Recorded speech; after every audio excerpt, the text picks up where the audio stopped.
buenos días. Gracias al comité organizador, al Colegio Mexicano de Obstetricia Crítica por este congreso. Y bueno, un servidor, Javier Edmundo Herrera Villalobos. Vamos a hablar de un tema muy interesante, que es: ¿podemos prevenir la preeclampsia? No todo está dicho. Con esto estamos enfocando una realidad, un problema que todavía hasta el día de hoy no hemos podido resolver. Así que vamos a ver qué es lo que tenemos en la literatura y qué es lo que hemos avanzado en las investigaciones. Así que el objetivo de esta charla es el impacto a nivel mundial y nacional de la preeclampsia, la fisiopatología de la preeclampsia, factores de riesgos asociados, modelos de tamizaje y tasa de detección. También vamos a ver algo de preeclampsia versus síndrome metabólico del embarazo y cambiando la historia de la preeclampsia. Todo esto, ¿por qué? Porque la preeclampsia sigue siendo el enemigo silencioso del embarazo. Así que agradezco a todos ustedes por conectarse y estar interesados en el riesgo obstétrico. Así que vamos a iniciar. La hipertensión definitivamente afecta del 5 al 10% de los embarazos. Su prevalencia ha sido en ascenso debido a que esto se ha acumulado con las enfermedades cardiometabólicas en las mujeres en edad fértil.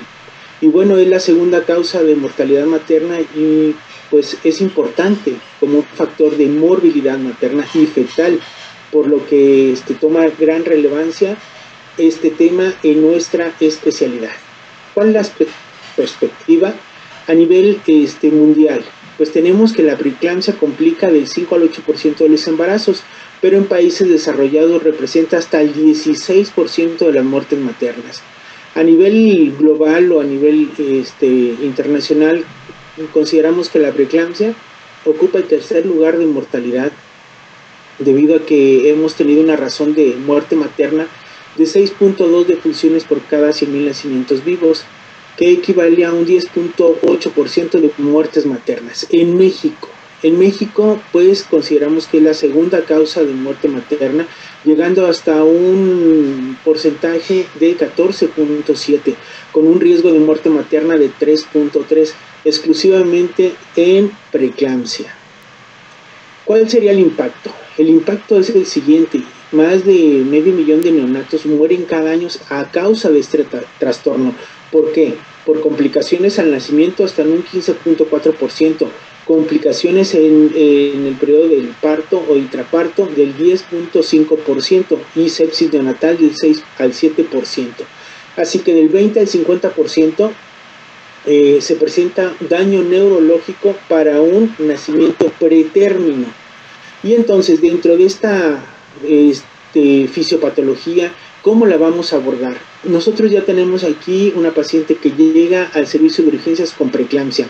Ok, vamos a determinar si tiene datos de severidad y en ese momento determinamos si va a ir a consulta de perinatología o la vamos a ingresar a la unidad de cuidados intensivos obstétricos. ¿Por qué? Porque ya determinamos que es una preeclampsia severa. Sin embargo, tenemos que detectar todo lo que es alto riesgo de muerte. ¿A qué nos referimos con esto? Si tiene falla orgánica múltiple, hemorragia cerebral, síndrome de Gel, disfunción respiratoria, insuficiencia renal aguda, coagulación intravascular diseminada o hígado graso. Pero para esto tenemos que hacer un diagnóstico, y el diagnóstico lo vamos a hacer por clínica, por laboratorio, y ya clasificada la paciente con criterios de severidad o sin criterios de severidad. ¿Cómo vamos a monitorear a estas pacientes? Exclusivamente la parte materna, la parte fetal. Y el tratamiento va a depender de volumen, ¿sí? Reexpander volumen circulante, abatir resistencias periféricas y protección de órgano blanco. ¿Por qué? Porque ahí vamos a valorar una respuesta, si esta respuesta es favorable o no favorable. Y si es favorable, vamos a conservar el embarazo o no, dependiendo de las semanas de gestación. Entonces, nosotros en las investigaciones que hemos realizado, que ya tenemos prácticamente 20 años en el estudio de la preeclampsia, nos hemos enfocado más en la fase metabólica, porque sí tenemos problemas ahí en la fase trofoblástica. ¿Por qué? Porque podemos tener una mala adaptación inmune, conflicto genético, y este problema nos da una invasión trofoblástica incompleta. ¿Pero a dónde nos lleva esto? A un estrés oxidativo. Si tuviéramos una adaptación inmune adecuada, tenemos solamente una respuesta inflamatoria materna sistémica, y esto nos lleva también a un daño al endotelio. Sin embargo, en este concepto tenemos que la paciente tiene factores de riesgos como obesidad, resistencia a la insulina, dislipidemia heterogénica, y esto nos lleva a un síndrome metabólico del embarazo. ¿Por qué? Porque lo que tenemos que evitar es la fase 3 o la fase 4, que es la falla orgánica múltiple, ya cuando tiene síndrome de HELLP, insuficiencia renal, coagulación intravascular diseminada, insuficiencia respiratoria, insuficiencia cardíaca o hemorragia cerebral. Entonces, tenemos que la preeclampsia la dividimos en dos grupos, de inicio tardío y de inicio temprano. ¿Y cuál va a ser el límite de esta antigua enfermedad con nuevas ideas, con nuevas expectativas? Es que la dividimos en fase 1 o fase 2, fase materna o fase fetal. Entonces, la primera parte es antes de las 34 semanas y la segunda o de inicio tardío después de las 34 semanas. Y la primera parte de menos de 34 semanas nos estamos enfocando específicamente a la hipoxia placentaria. Entonces, por eso tenemos bebés con retraso en el crecimiento intrauterino. Y la fase tardía es más que nada alteraciones maternas. Pero ahí tenemos que ver toda esta fase de proinflamación, ¿sí?, o estrés oxidativo que sufre la mujer durante el embarazo. Entonces, ya dentro de esta fisiopatología simplificada de la preeclampsia de inicio precoz, entonces hablamos de una placentación anormal, de una insuficiencia placentaria que nos va a llevar a hipoxia o desenlace antiangiogénico. Y ahí es cuando determinamos que es un estado proinflamatorio exclusivamente nada más, por ejemplo, de obesidad materna, y esto nos va a llevar a la disfunción. Así que vamos a tener alteraciones tanto en el bebé como en la mamá.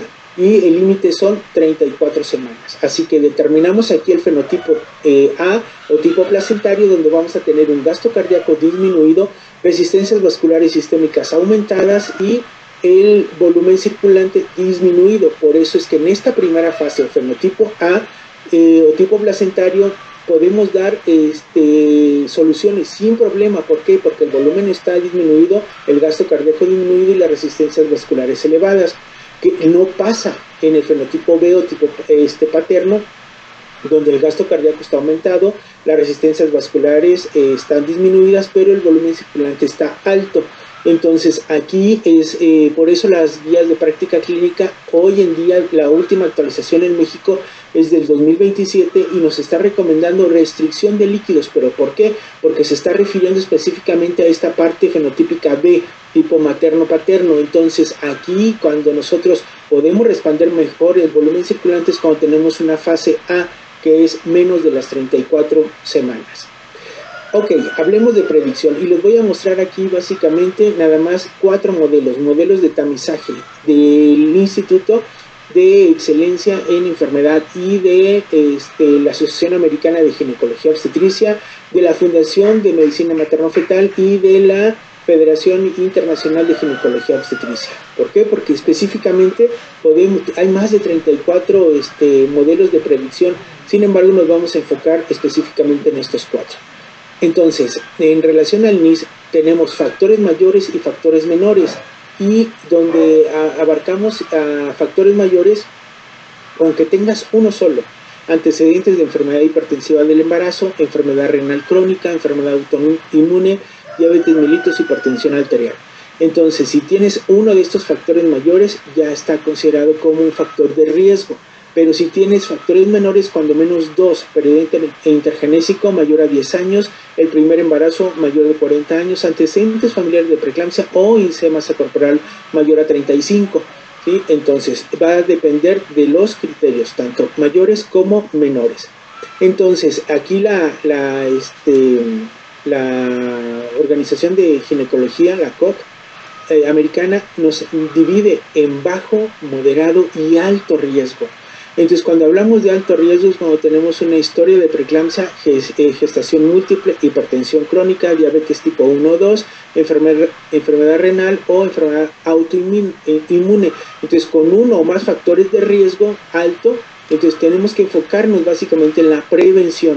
Cuando hablamos de un riesgo moderado, nulípara, índice de masa corporal mayor a 30, historia familiar de preeclampsia, raza negra o latina, ¿sí?, bajo estado o extracto socioeconómico, mayores a 35 años y un periodo intergenésico mayor a 10 años. Si hay 1 o 2 factores también, iniciamos prevención. Pero si hay bajo riesgo, podemos seguir el embarazo sin complicaciones. ¿Qué pasa con la Fundación de Medicina Materno-Fetal? Aquí las características se dividen de la siguiente manera.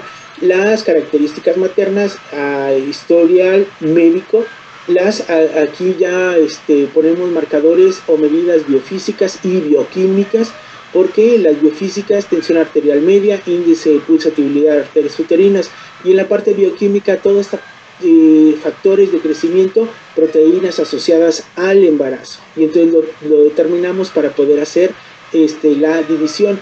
Y la FIGO nos dice que antecedentes médicos obstétricos, índice de pulsatividad, presión arterial media, factor de crecimiento placentario, y esto nos va a llevar a una evaluación de riesgo, pero nos recomienda que sea entre la semana 11 y la semana 14 de embarazo. Si tenemos un bajo riesgo menor a unos 100, y si hay alto riesgo igual o mayor a unos 100. Entonces, si tenemos menos de unos 100, vamos a tener un control prenatal de rutina. En caso de que sea alto, vamos a iniciar con tratamientos de prevención, que la recomendación es la aspirina de 150 miligramos y iniciar en ese periodo de semanas, entre la semana 11 y 14 hasta la semana 36, de preferencia el medicamento durante la noche.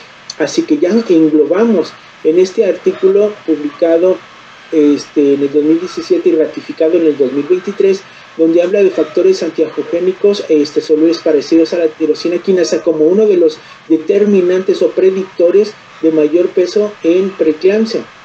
Sin embargo, hemos reportado proteínas de P asociadas al embarazo, factor de crecimiento placentario, alfa-fetoproteínas, inhibinas A, endoglinas solubles, y sobre todo también esta parte de metaprolasas y proteínas 13 placentarias, DNA libre, todos por separado pudieran funcionar o no. Sin embargo, muchos de los hospitales donde trabajamos no tienen todos estos estudios. Entonces, no se preocupen, que es lo que estamos recomendando, que con una simple biometría hemática puedan hacer la relación de neutrófilos y linfocitos, y esto para tener un aproximado de cómo está funcionando la respuesta inflamatoria para la predicción de preeclampsia. Entonces, si tenemos una relación de neutrófilos, linfocitos mayor a 5, riesgo alto de preeclampsia.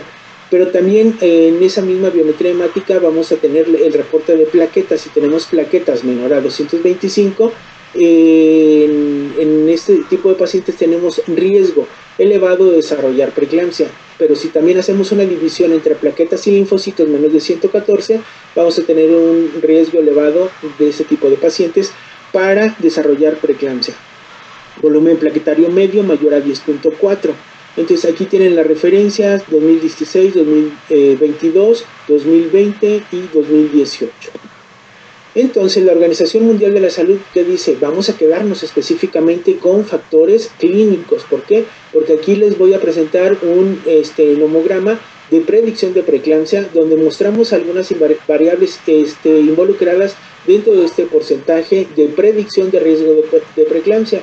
Y hablamos específicamente de antecedentes de preeclampsia, de problemas sobre la paridad, la edad materna, la presión arterial media, el índice de masa corporal, el índice de pulsatividad, que aquí también lo incluye, proteínas, y entonces en estas condiciones nosotros vamos a determinar el número de escala, los puntos totales y el riesgo que pudiera tener nuestra paciente para desarrollar preeclampsia.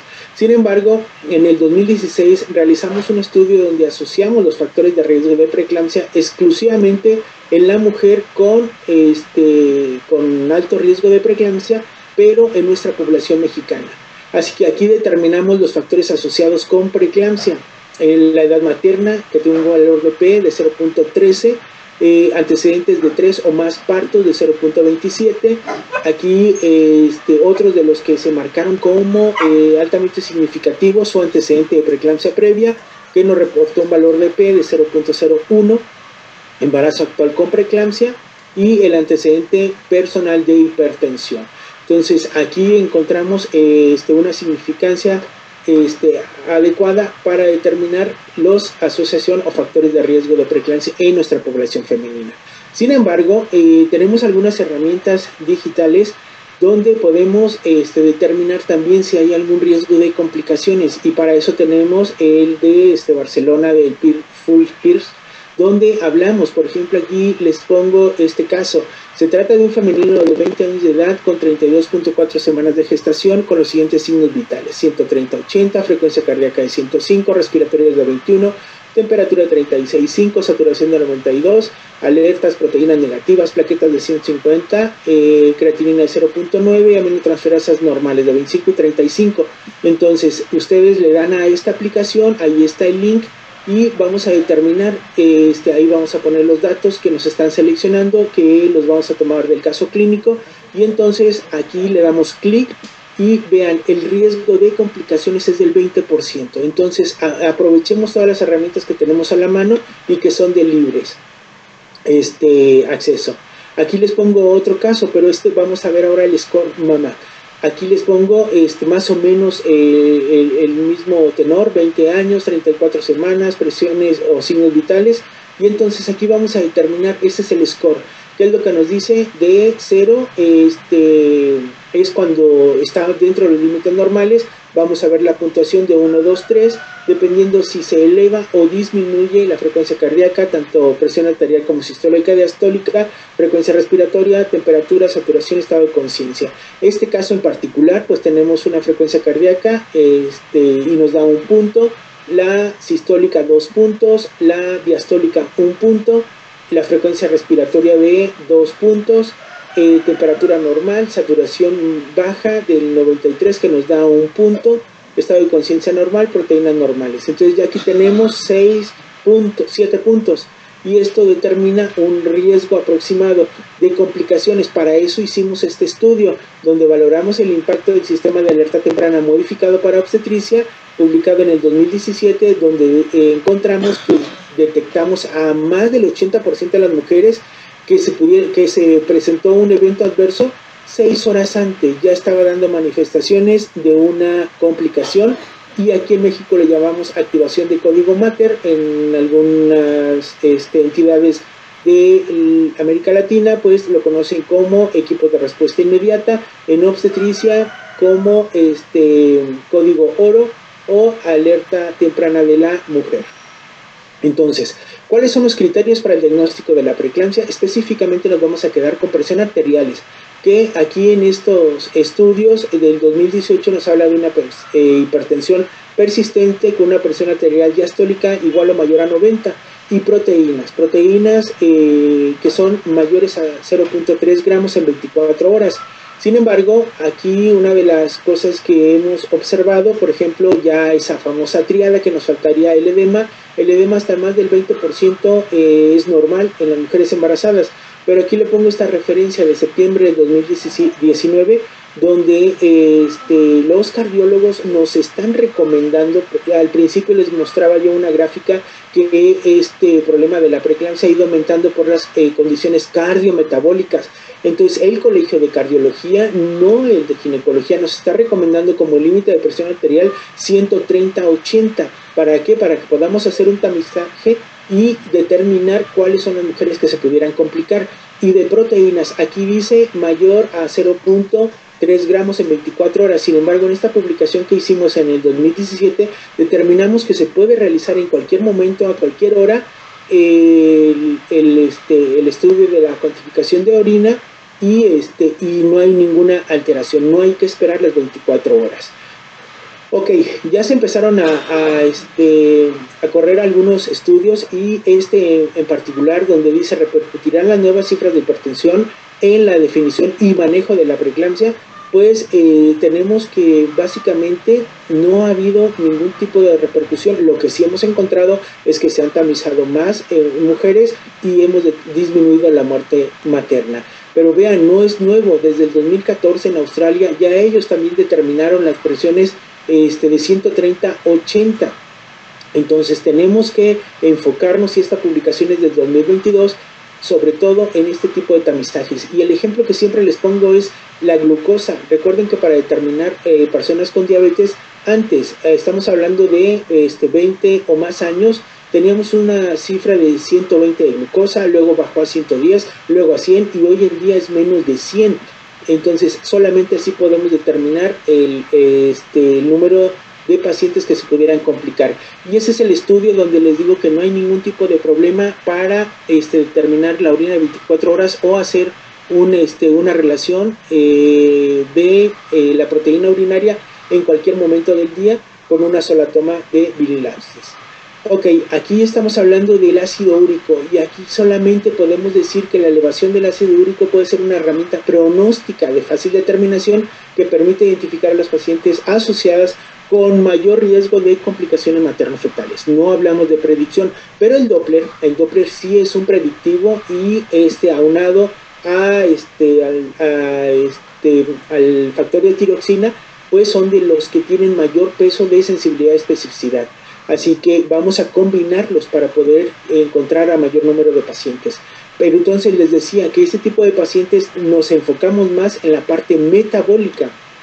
Entonces aquí tenemos, por ejemplo, ok, vamos a tamizar a las pacientes entre la semana 11 y 14. Vamos a tener un aumento del riesgo de preeclampsia. Determinamos los perfiles primarios que contribuyen al aumento de riesgo. Y el riesgo lo vamos a dividir en personales placentarios cardiovasculares, riesgo metabólico y riesgo protrombótico. Y entonces nosotros, ¿dónde nos estamos enfocando? En este riesgo cardiovascular. Y entonces estamos captando más del 60% de las mujeres con riesgo. ¿Por qué? Porque nos estamos enfocando más en esta fase metabólica y estamos dando tratamiento oportuno con aspirina y metformina. En algunos casos, dependiendo de los resultados de laboratorio, hemos agregado pravastatina. Pero también más adelante vamos a hablar de algunos estudios donde incluyen vitamina D y calcio para prevención de preeclampsia. Muy bien, también aquí en este estudio que realizamos en el 2013 para determinar la suplementación de micronutrientes en mujeres en estados hipertensivos del embarazo, esto lo publicamos en la Gaceta Médica de México, donde hablamos de la dieta alta en proteínas, baja en sal, suplementos nutricionales ricos en proteínas, también calcio, magnesio, zinc, aceite de pescado, agentes antitrombóticos, dosis bajas de aspirina, dipiridamol, incluso estuvimos utilizando dipiridamol, heparina, vitamina E, vitamina C, sildenafil, en fin. Todo esto nos lleva a la conclusión que tenemos que específicamente hablar de algunos componentes, no de todos en el tratamiento específico de la paciente con preeclampsia. Así que vamos a hablar exclusivamente de los más recientes, de los más complacientes para poder decir con qué me voy a quedar para la predicción y prevención de la preeclampsia. Aspirina. La aspirina, como todos ustedes conocen, es el bloqueador del ácido araquidónico y entonces por eso vamos a tener una inhibición selectiva del COX. Entonces aquí también vamos a tener mejoría en los antiagregantes plaquetarios, antiinflamatorio y un efecto cronobiológico. ¿Qué significa esto? Que vamos a disminuir la activación de plaquetas, la agregación, vamos a aumentar en el riñón una vasodilatación, una mejora en la filtración glomerular y entonces con esto vamos a tener una vasoconstricción y la lesión vascular va a ser menor. En este estudio de ASPRE, donde hablamos de la aspirina como un factor en el desarrollo de prematuro de preeclampsia, pues determinamos que las mujeres de alto riesgo con hipertensión crónica con aspirina que pertenecen a este grupo de embarazo de alto riesgo, pues son mujeres que tuvieron un riesgo significativo y aquí tenemos el valor de P, o sea, todos son menos de 0.05. Así que la aspirina es uno de los medicamentos hasta el día de hoy comprobados que nos pueden sacar adelante. Sin embargo, tenemos también, les comenté que utilizamos heparina de bajo peso molecular y el dipiridamol. ¿Por qué? Porque encontramos en la mayoría de nuestras pacientes vasculopatía trombótica, infartos hemorrágicos y microbiosis fibrinoide. Entonces aquí para este tipo de alteraciones es donde nos está sirviendo. ¿Por qué? Porque vamos a disminuir estos infartos hemorrágicos, necrobiosis y la vasculopatía trombótica. Ahí es donde nos estamos enfocando en el tratamiento. La metformina va a mejorar la función cardiovascular, va a mejorar incluso la acción de la insulina, disminuir el peso y va a disminuir la FLT1. Así que con todo esto, por eso es la mejor combinación para poder nosotros reducir el riesgo de preeclampsia en estas mujeres con factores de riesgo.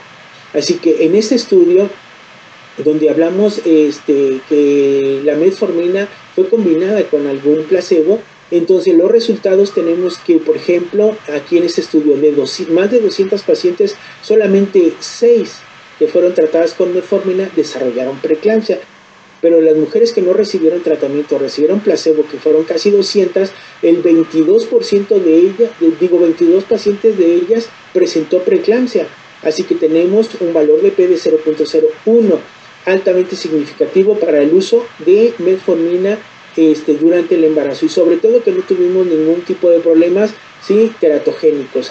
Y la dosis que este estudio recomendó, ¿sí?, es de 3 gramos al día versus placebo. Entonces también la ganancia de peso, que fue uno de los objetivos de este trabajo, disminuyó, ¿sí? Por ejemplo, en las que recibieron metformina no llegaron ni a los 5 kilos durante el embarazo, y las que recibieron placebo tuvieron más de 6 kilos, ¿sí?, con un valor de P de menos de 0.01. Entonces, ahora hablemos del calcio. El calcio como tal puede mejorar, atraviesa fácilmente la placenta y alcanza hasta el 87% de los niveles en sangre materna.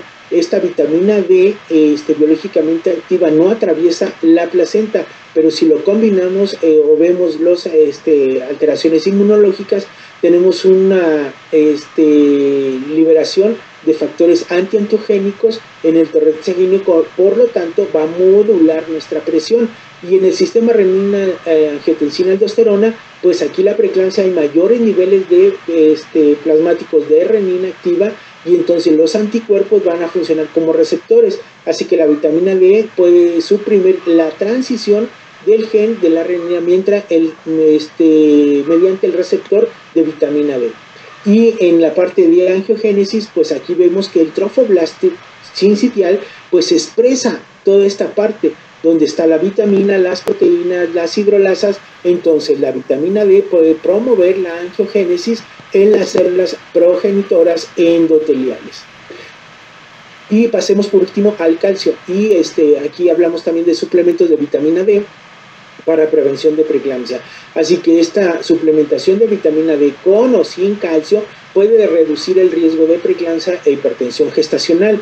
En este metaanálisis tuvimos de más de 28,000 mujeres en el estudio, así que confirmado que el calcio y la vitamina D también pueden disminuir el riesgo de preeclampsia. Así que ya para concluir, tenemos que la preeclampsia en estos estudios antes del embarazo podemos tener mujeres que tienen intolerancia a la glucosa, ya tienen obesidad, son hipertensas o tienen dislipidemia, pero durante el embarazo pueden desarrollar preeclampsia, diabetes mellitus, retraso en el crecimiento intrauterino o parto pretérmino, y después del embarazo pueden quedar con hipertensión, diabetes mellitus, obesidad, síndrome metabólico y riesgo cardiovascular. Así que, ¿cuál es la recomendación para cambiar la historia de la preeclampsia? Utilicemos la metformina. ¿Por qué? Porque está comprobado desde el 2015 que puede ser un fármaco para reparar el daño endotelial causado por las formas solubles de endoglinas. Y la aspirina también comprobado que en embarazos de alto riesgo, si la usamos antes de la semana 16 de gestación, ¿sí?, va a tener muy buenos resultados. Y la otra son los suplementos vitamínicos con antioxidantes que pueden mejorar el riesgo elevado de la preeclampsia. Así que, ¿qué es lo que estamos haciendo? Ya ahorita tenemos un grupo de pacientes con un riesgo elevado de preeclampsia, así que hemos tratado con suplementos alimenticios en la mañana, metformina a mediodía y la aspirina en la noche. Espero pronto darles esos resultados. Muy bien, para llevar como tarea, ¿qué es lo que tenemos? Estábamos hablando de las alteraciones cardiometabólicas. Entonces, en estos estudios, también hicimos un estudio en el 2012 valorando el gasto cardíaco materno como predictor de preeclampsia. Y aquí encontramos que, bueno, tiene una sensibilidad y especificidad alta de un 75 y un mayor de 60%, que nos lleva incluso al límite superior casi del 98% de sensibilidad como predictor, ¿sí?, de la preeclampsia. Así que las modificaciones en el gasto cardíaco son importantes, porque mencionábamos que la mujer que tiene un fenotipo A, el gasto cardíaco estaba disminuido, pero en el fenotipo B el gasto cardíaco estaba aumentado. Y este otro estudio, donde hablamos de los resultados que representan la función cardiovascular durante la gestación, determinamos a pacientes con preeclampsia, hemorragia, hipertensión gestacional, y entonces aquí encontramos que este tipo de pacientes, pues sí, tenían alteraciones. Estas variables fueron después de las 22 semanas, pero ¿qué es lo que se hizo? Después de un año se les dio seguimiento. Y miren, aquí pareciera que no hay una diferencia significativa. Entonces estas pacientes ya tenían el daño cardiovascular antes del embarazo o lo desarrollaron después del embarazo. Y para finalizar también, riesgo de dislipidemia, pacientes que han sufrido preeclampsia. Aquí también les dimos un seguimiento a un año. Y entonces de aquí determinamos colesterol, triglicéridos, LDL, HDL, glucosa, ácido úrico. Y encontramos que un año después las cifras también estaban casi dentro de los límites. Entonces con esto podemos preguntarnos qué es primero, el huevo o la gallina. ¿Por qué? Porque la paciente con preeclampsia pudiera tener un síndrome metabólico del embarazo, un riesgo de dislipidemia, riesgo aterogénico alto, y por eso desarrolla preeclampsia. O las que desarrollaron preeclampsia, por eso tienen un riesgo cardiovascular en edades avanzadas y que ya no las protege de una lesión al miocardio. Así que con esto concluimos. Gracias por su atención y terminamos en tiempo. Que tengan muy buena tarde. Gracias a todos.